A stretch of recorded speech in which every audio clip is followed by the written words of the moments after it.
In a quiet little town, where mornings always began with the smell of fresh coffee and buttered toast, Emma worked in a diner. She was young, no more than 24, and though her life was simple, her heart was always open. Every day felt the same: cleaning tables, serving eggs, pouring coffee. But on this particular morning, as the sunlight streamed gently through the windows, Emma noticed a boy outside. His clothes were torn, his hair unwashed, and his shoes barely holding together. He stood there silently, staring at the plates of food with eyes that carried both hunger and loneliness. Emma paused mid-step, the coffee pot still warm in her hands. She could feel her chest tighten as she looked at the boy outside. He was no older than 12, yet life had already carved hardship into his thin face. His little hands pressed lightly against the glass, as if he wanted to feel the warmth inside but dared not come in. For a moment, Emma wondered if he had eaten at all the night before, even the day before that. The diner was filled with chatter and clinking dishes, but for Emma, the world grew silent around that one boy. Emma could not ignore him any longer. Setting the coffee pot aside, she walked to the door and pushed it open. The bell above jingled softly. The boy startled, stepping back as if he feared being scolded or sent away. His thin shoulders rose defensively, his fingers gripping the torn straps of an old backpack. But Emma's voice was soft, carrying no judgment. "Hey there," she said kindly. "Are you hungry?" The boy didn't answer. His eyes flickered between fear and longing. And in that quiet moment, Emma realized he wasn't just hungry for food, he was hungry for kindness. Emma motioned him inside, her voice calm as she guided him to a booth tucked away in the corner. He moved carefully, as though each step might be a mistake. When he finally sat, he folded his knees close, shrinking into the leather seat.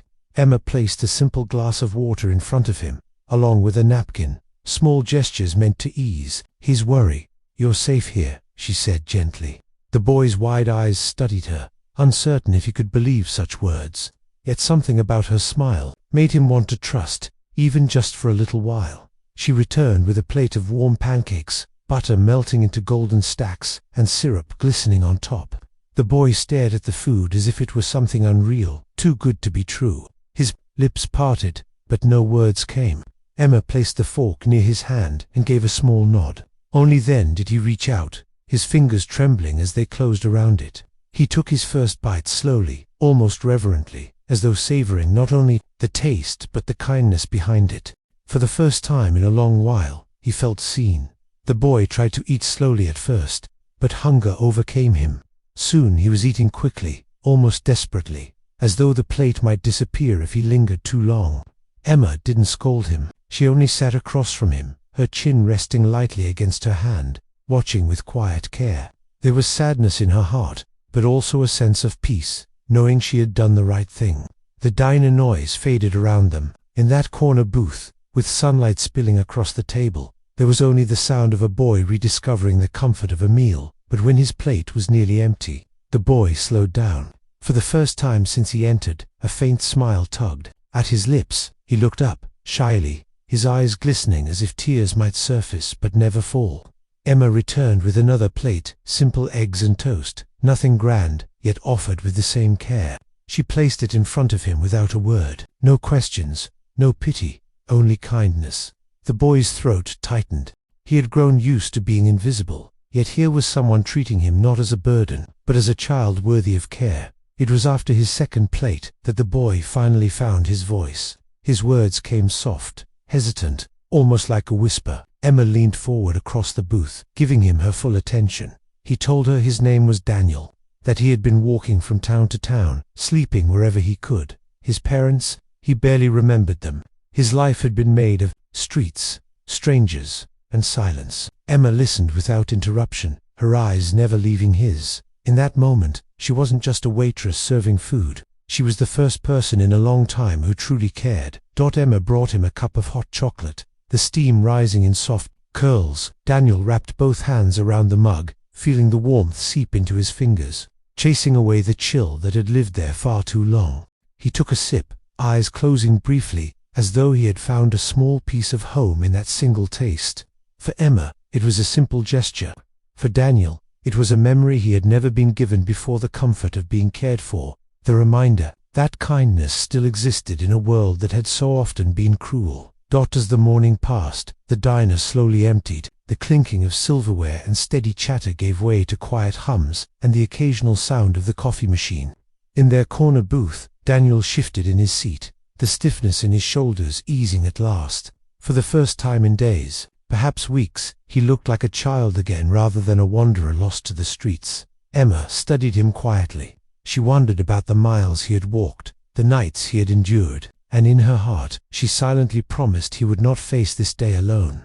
After a moment, Daniel reached into his torn backpack and pulled out a small, crumpled notebook. Its cover was bent, its pages worn thin, but it was clearly something precious. He opened it carefully and turned it toward Emma. Inside were pages filled with messy handwriting and tiny sketches. Some were just doodles, but one page caught Emma's eye. It was a drawing of a building, tall and proud, carefully outlined, with surprising detail.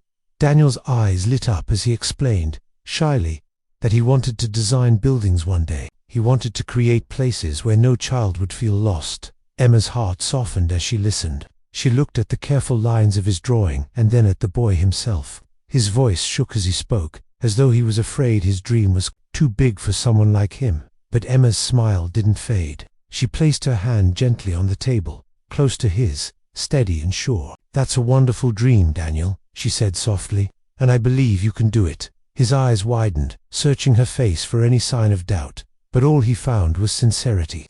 For him, that belief meant everything. Time has a way of carrying kindness forward. That single meal at the diner did not end with pancakes and hot chocolate. It began something much greater. With Emma's steady support, Daniel found not just food, but a chance to build a new life. He went to school, carrying his old notebook, filling it with bigger dreams and bolder designs. He grew stronger, taller, braver, and always, Emma was there encouraging, guiding, reminding him that his story did not have to be written by hardship. Alone, their bond became family, stitched together by compassion instead of blood. Years later, Daniel stood before a tall, gleaming building, his name etched proudly on a plaque as the architect. Cameras clicked, people applauded, yet his gaze drifted to one figure in the crowd. Emma, older now, her hair touched with silver, stood watching with tears shining in her eyes. This moment was not just his victory, it was theirs. She had fed him when he was invisible. She had believed in him when no one else did. And now, the world could see what Emma had always seen, the greatness within a boy who only needed one act of kindness. On a quiet evening, long after the crowd had gone, Daniel and Emma returned to the same diner where it all began. The booth was older now, the leather a little worn, but it still held the memory of their first meeting. Daniel placed his old notebook on the table, its pages now full of dreams realized. Emma smiled, her eyes brimming with gratitude. "You changed my life," Daniel said softly, but Emma shook her head with a gentle laugh. "No, Daniel," she whispered, "you changed mine." And in that simple truth, their story found its perfect ending.